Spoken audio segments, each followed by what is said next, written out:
Bonjour et bienvenue sur la chaîne de Géodata Science. Et c'est ici que nous nous retrouvons chaque lundi pour parler des sciences géospatiales avec les outils SIG que nous utilisons ici.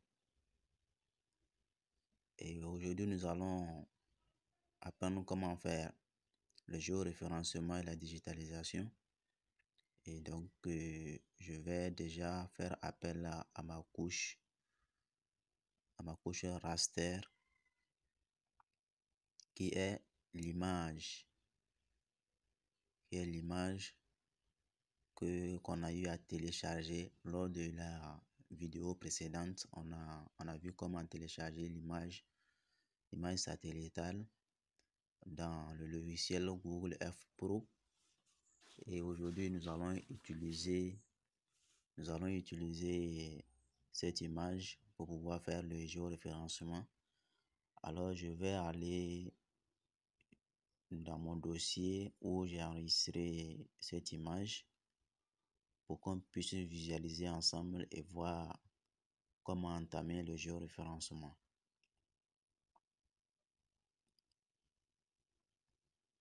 Une fois l'image ajoutée, voilà ce que nous obtenons ici.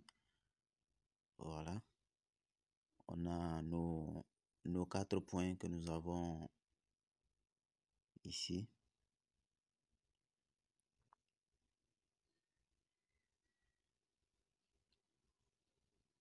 Alors, vous allez voir que au niveau du panneau de couche, on a un point d'interrogation qui est au niveau de notre couche. Donc, il suffit juste de faire un double-clic, aller au niveau de source pour pouvoir changer la projection. Donc, ici étant, vous pouvez toutefois faire les calculs. Donc, on va voir dans les vidéos prochaines comment calculer les paramètres de superficie, de périmètre, ainsi de suite. Voilà, ici c'est la centrale nucléaire, la centrale électrique du Bénin, Togo. Et vous pouvez à travers Google Earth calculer le périmètre, la superficie de votre champ. Si vous connaissez l'endroit exact, vous pouvez aller.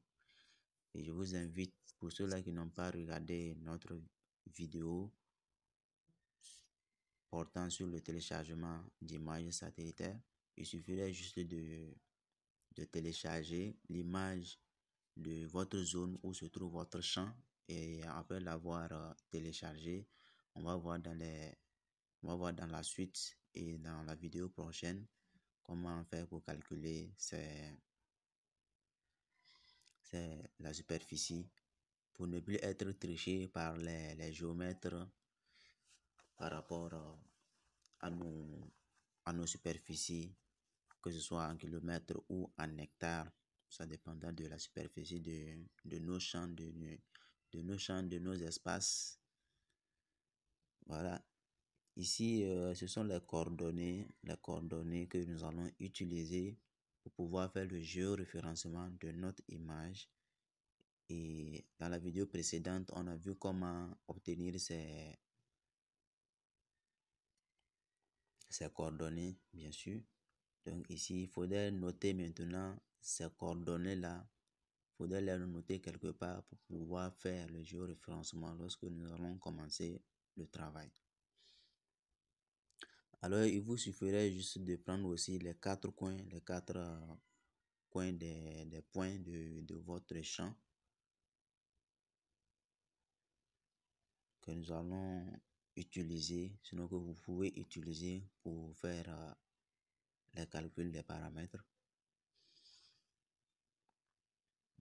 Retenons que Google Earth Pro, c'est un logiciel aussi qui vous permet de voyager, de découvrir plein de choses en étant dans votre chambre ou depuis votre position. Voilà notre image qui est là.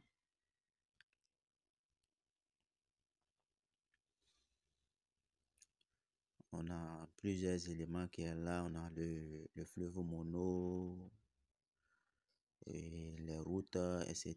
Nous allons essayer de supprimer la couche et aller, pour faire le géoréférencement, il faut aller dans le menu raster géoréférencement. Alors, il faudrait maintenant aller refaire appel à cette couche que nous avons eu à supprimer, puisque ce n'était pas dans... Voilà, il faut le faire appel. C'était exactement ici au niveau du paramètre de géoréférencement qu'il fallait faire appel à cette couche. Ceci étant, il faudrait maintenant sélectionner le point 1 où nous allons essayer d'ajouter un point.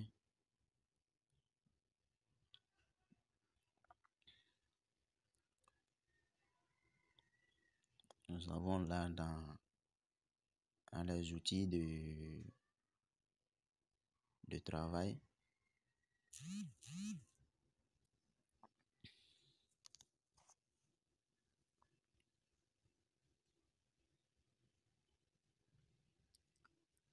Un instant, voilà, ici les outils ajouter un point. On va aller, vous pouvez toutefois zoomer pour avoir la bonne précision et vous faites un clic pour obtenir un point là-bas avec, voilà, exactement. On vous demande de remplir les coordonnées X et Y, les coordonnées que nous avons eu à voir précédemment ici dans cette vidéo. Donc nous allons entrer ces coordonnées là. Ça sera exactement la même procédure pour tous ces 4 points.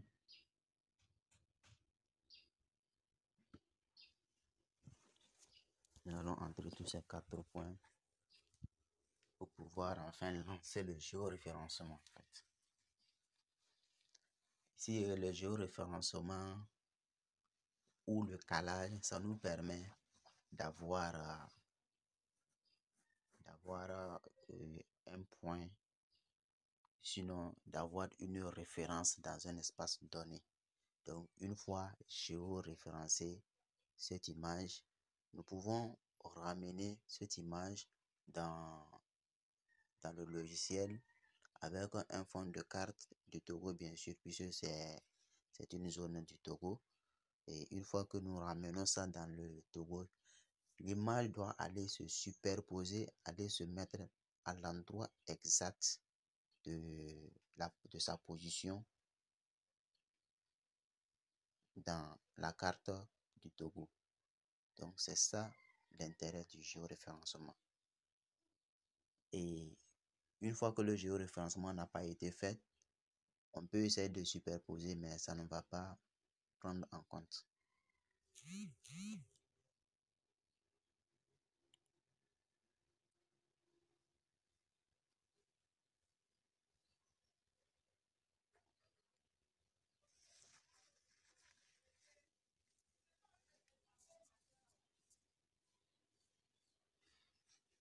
Voilà, et il faut retenir ici que ici, et le logiciel ne commence pas à compter à partir de 1, mais commence à compter à partir de 0.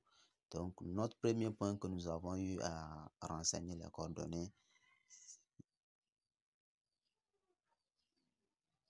le ID est nommé comme 0, le deuxième point est nommé comme 1, le troisième point sera nommé comme 2 et le quatrième point sera nommé comme 3. Et il faut que cela ne vous étonne pas d'avoir 3 alors que nous avons déjà 4 points.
Alors, une fois fait, on a obtenu nos 4 points. On a obtenu nos 4 points. Il faudrait maintenant aller vérifier dans les paramètres. On a obtenu nos coordonnées de nos 4 points X et Y. Il faudrait maintenant voir dans les paramètres ici.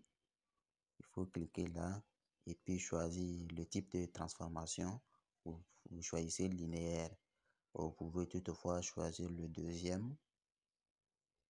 Le deuxième, quoi, c'est Lambert ou quoi. Et la méthode, vous pouvez laisser, vous allez laisser ça par le plus proche voisin. Et le SCR, le système de coordonnées de référence, vous choisissez le SCR du projet. Ou vous pouvez toutefois laisser par défaut. Le raster de sortie, alors vous verrez, ça c'est le nom du raster de sortie. Vous pouvez toutefois modifier ça.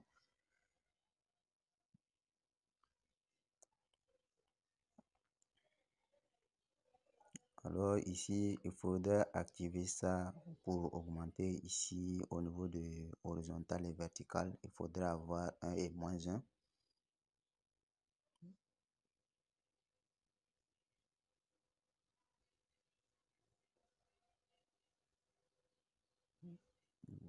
Voilà.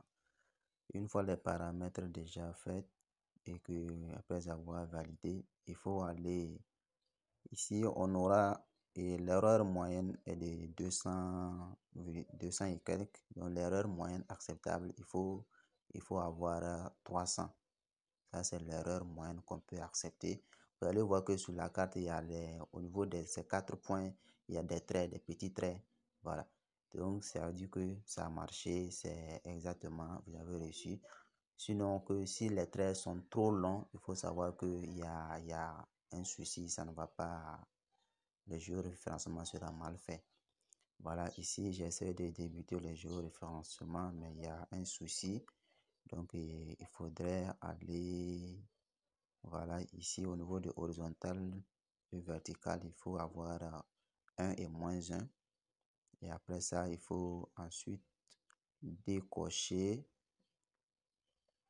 Il faut ensuite décocher.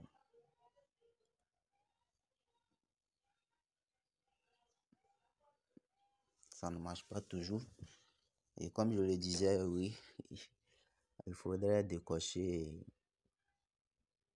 où on a augmenté les valeurs de l'horizontal et du vertical.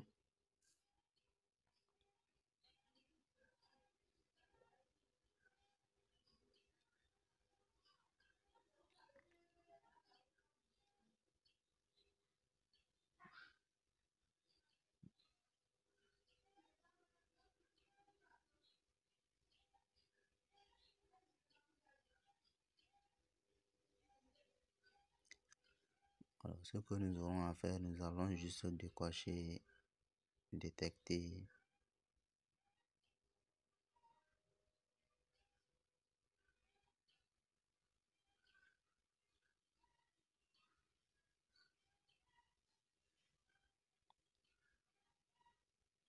Il faudrait juste, voilà, décocher ici exactement et lancer le géoréférencement. Voilà, ça prise en compte. Et donc, il faudrait suivre la vidéo du début jusqu'à la fin pour suivre, pour avoir les petits secrets, pour voir comment paramétrer pour pouvoir réussir un bon géoréférencement.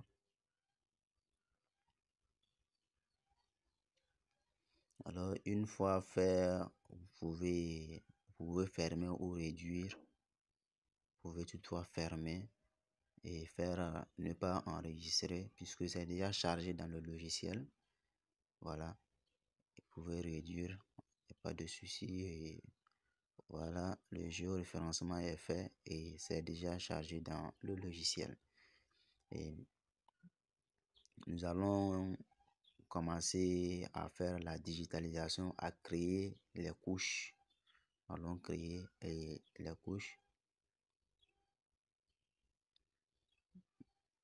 Donc, n'hésitez pas de vous abonner, d'activer la cloche de notification et pour